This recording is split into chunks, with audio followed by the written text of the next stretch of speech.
नमस्कार। आप देख रहे हैं खास मुलाकात कुछ सवालों के साथ। आज जो हमारे साथ मेहमान है इस प्रोग्राम के अंतर्गत, वो कांग्रेस पार्टी से संभावित जो चुनाव आने वाले हैं, लोकसभा चुनाव, उसमें भिंड दतिया लोकसभा सीट से अपनी दावेदारी पेश करने वाले हैं। तो आइए हम उनसे उनका परिचय लेते हैं। नमस्कार सर। नमस्कार। सबसे पहले दर्शकों को अपना परिचय दें और अपने बारे में थोड़ा सा बताएं। मेरा नाम है डॉक्टर चिमनलाल हिंडोलिया जी। मैं गंज मोहल्ले का निवासी हूँ। फादर राम स्वरूप हिंडोलिया जी हैं जी। स्वर्गीय श्री राम स्वरूप हिंडोलिया। मैं यहीं पर पला बड़ा, मेरी प्राथमिक और हायर सेकेंडरी की एजुकेशन यहीं हुई जी। उसके बाद हमने एमएस से BA भी किया। फिर इसके बाद हम भोपाल चले गए। भोपाल में हमने हमीदिया कॉलेज से MA किया इंग्लिश से और वहीं PhD किया। जी। फिर हम 2004 में PSC से प्रोफेसर हो गए जी। और 4 से लेकर के 18 तक हम प्रोफेसर रहे, असिस्टेंट प्रोफेसर जो होता है। जी। और मैंने 3-4 जगहों में जॉब किया। रायसेन डिस्ट्रिक्ट में गैरतगंज में पोस्टिंग रही फर्स्ट। जी। इसके बाद हमारा ट्रांसफ़र सीहोर हो गया और फिर हम उज्जैन ट्रांसफ़र हुआ। उज्जैन के बाद उज्जैन जिले की महिपुर तहसील है, वहाँ इन 14 सालों में हमने जॉब किया और रिजाइन करके 31 दिसंबर 2018 हमारा आखिरी कार्यकाल था। 1 दिसंबर को हमने रिजाइन कर दिया था। इसके बाद हम लगातार कांग्रेस में सक्रिय कार्यकर्ता हैं। और तो डॉक्टर साहब, जैसा कि देखा गया है कि आप एजुकेशन फील्ड से थे, तो एजुकेशन फील्ड और ये पॉलिटिकल फील्ड दोनों काफ़ी डिफरेंट है। तो आपका पॉलिटिक्स में आने का जो सफ़र तय हुआ वो कैसे हुआ? कौन आपके प्रेरणा स्रोत रहे इसमें? पॉलिटिक्स में आने का तो काफ़ी समय से हम सोच रहे थे, क्योंकि मैं साइंस का स्टूडेंट था जी। और BSc करना चाहता था। BSc हमने छोड़कर BA करना चाहिए, तो उसमें हमने पॉलिटिकल साइंस, हिस्ट्री और इंग्लिश लिटरेचर सब्जेक्ट लिया जानबूझकर। जी। फिर जॉब करते रहे, पढ़ाई करते रहे। हमारे मुख्य प्रेरणा स्रोत तो भीमराव बाबा साहब अम्बेडकर हैं। जी।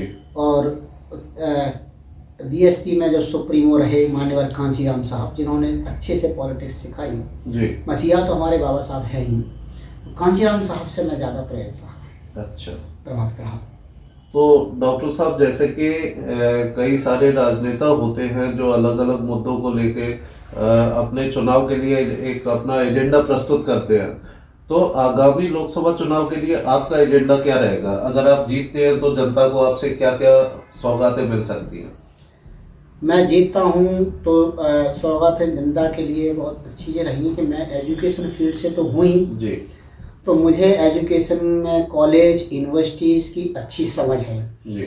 आपकी जानकारी के लिए थोड़ा सा बताऊं, PSC में प्रोफेसर होने के पहले मैंने 2 साल संविदा वर्ग 1 जॉब किया स्कूल में, सिवनी मालवा होशंगाबाद में। जी। तो मैं वो भी जॉब में रहा, तो स्कूल एजुकेशन का मुझे अच्छे से मालूम है और कॉलेज का।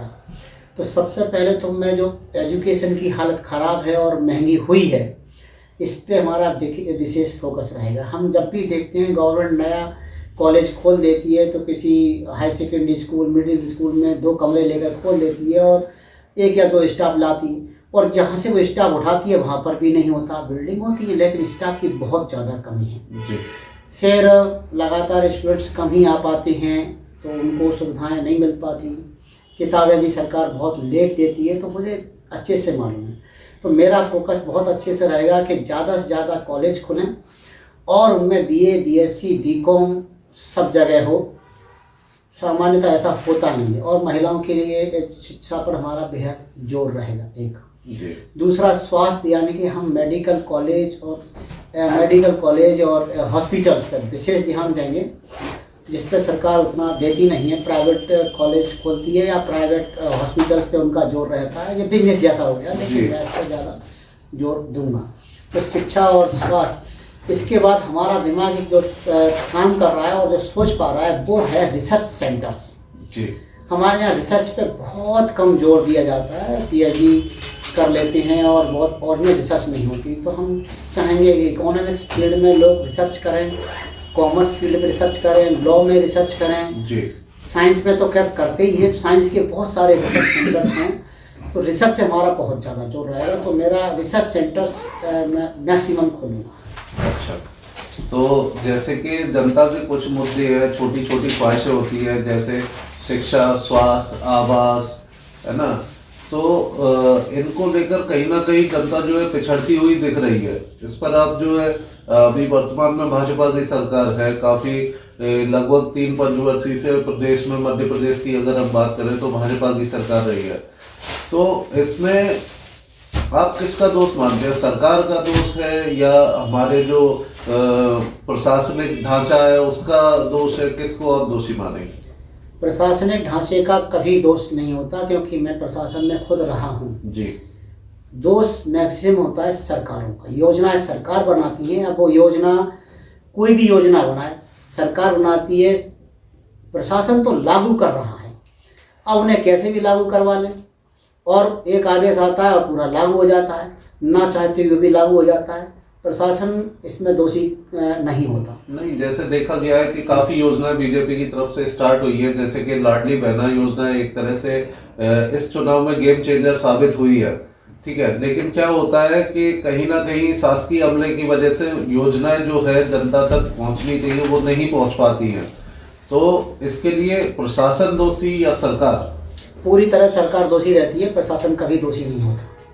और प्रशासन को जितनी सुविधाएं, जितने चीज़ें, जितने पैसे दे दिए जाते हैं उतने बट जाते हैं, क्योंकि मैं खुद कॉलेज लेवल पे scholarship, SC ST OBC scholarship, इसके अलावा माइनॉरिटी स्कॉलरशिप, गांव की बेटी योजना, प्रतिभा किरण योजना, दूसरी तमाम योजनाओं का मैं रहा हूं इंचार्ज। तो पैसे आने में बहुत बार देर होती है, स्टूडेंट्स पूछते रहते हैं, और कभी कभी कुछ वजह से लेट होता है, लेकिन इसमें प्रशासन की मैं जो मानता हूँ वो बहुत लेट लगती थी जैसी है, बहुत वही मिस्टेक होती तो बहुत कम होती है। डॉक्टर साहब, अंत में एक आखिरी सवाल है कि जैसे कि बीजेपी की सरकार बनने से पहले उन्होंने भी काफ़ी वादे किए थे, जैसे कि आपका एक नज़रिया है आगे जनता के लिए कुछ करने का, ऐसे ही उनका भी था, लेकिन चुनाव में जीतने के बाद जो लीडर्स होते हैं उनकी विचारधारा लगभग बदल ही जाती है।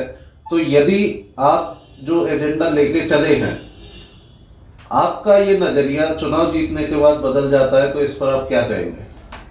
चुनाव जीतने के बाद ये नज़रिया मेरा बदलना संभव नहीं है। इसलिए नहीं है क्योंकि मैं जनता का रिप्रेजेंटेटिव हूँ जी। अभी तक हमने देखे हैं कि बीजेपी का MLA, बीजेपी का सांसद, बीजेपी कांग्रेस का MLA, कांग्रेस का सांसद शहर का कोई होता नहीं है जी। उनको जब फ़ायदा होता है तो उनके आका कहीं से कहीं लेके चले जाते हैं। मैं पूरी तरह से अगर सांसद होता हूँ तो कांग्रेस का तो हूँ, लेकिन भिंड का भी हूँ। मेरी जवाबदेही भिंड की जनता के प्रति ज़्यादा है, और भिंड की जनता ही मुझे, भिंड से मतलब भिंड तकिया लोकसभा, पूरी दोनों की बात कर रहा हूँ मैं, उनके प्रति जवाबदेही है। इसके लिए जिस तरीके से कोई घर का जिम्मेदार व्यक्ति होता है, अपने परिवार के भरण पोषण और खान पान के अलावा पढ़ाई लिखाई और अच्छे स्वास्थ्य और शिक्षा की व्यवस्था करने के लिए तमाम काम करता है, मेहनत करता है, मजदूरी कुछ भी करता है। तो मैं सिर्फ डिपेंडेंट सरकार की योजनाओं पे नहीं हूँ। मेरा काम है कि मैं इन्वेस्टर्स को लाऊं, बिजनेसमैन को लाऊं, जनता में जागृति पैदा करूं, जनता से धर्म उगाही करूं। तो मेरा काम सिर्फ ये नहीं है कि भाई हमें सांसद की निधि 5 करोड़ मिल गया, 25 करोड़ मिल गया, वो नाले पुलिया और छोटा छोटा डिस्पेंसरी या स्कूल या कुछ लगाने में कर दिया।